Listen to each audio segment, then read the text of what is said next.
Welcome to my video on adding a drain to your Kenmore, LG, or Whirlpool washer.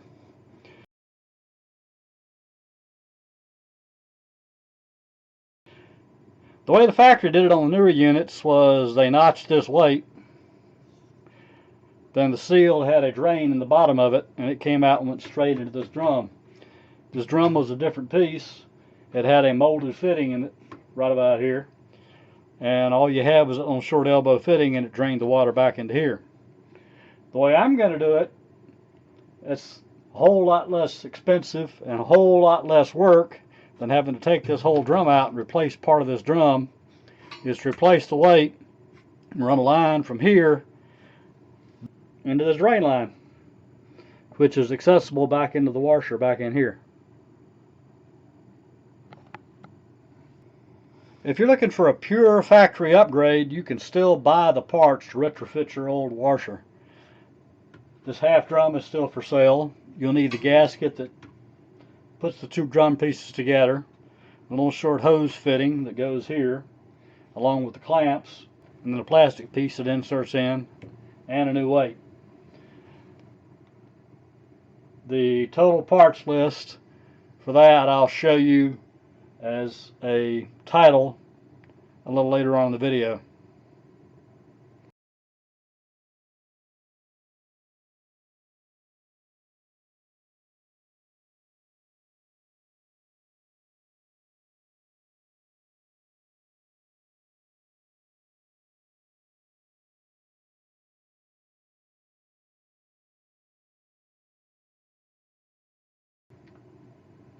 If you decide you want to do this, you've got a major disassembly project ahead of you.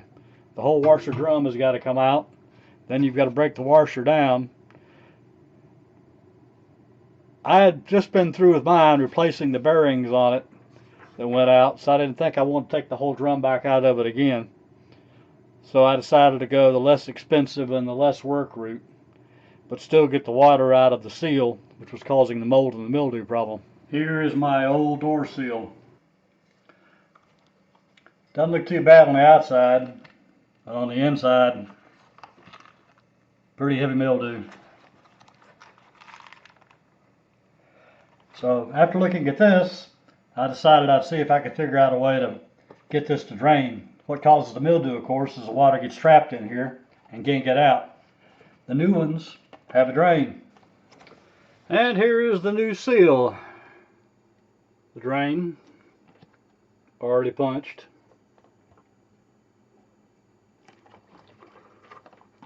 And your top fittings are not punched. In my case, I just need this one. So I just punched that in with a sharp screwdriver. Here's my new washing machine drain. The hose and the T-fitting came from Pep Boys Auto Supply. $13.54 total for both of them with tax. These fittings came out of an old Keurig coffee brewer. I kept parts of it because I thought I might need it. In this case I did, of course. So the Keurig coffee brewer is going to fix a washing machine.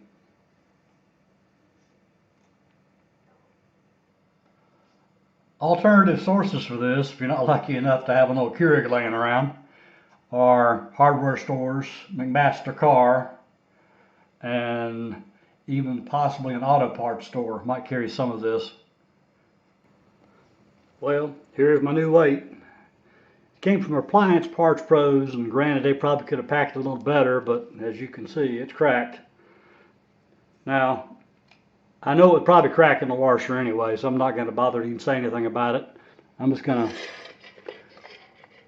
go back in and seal it, keep it from rubbing against each other, and then put them on waterproofing on it, and seal it up and let it ride. Don't want any of the concrete pieces getting back down in the washing machine or moisture getting back up in here.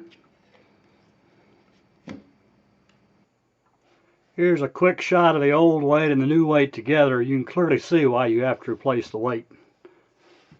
The drain fitting wouldn't clear this one.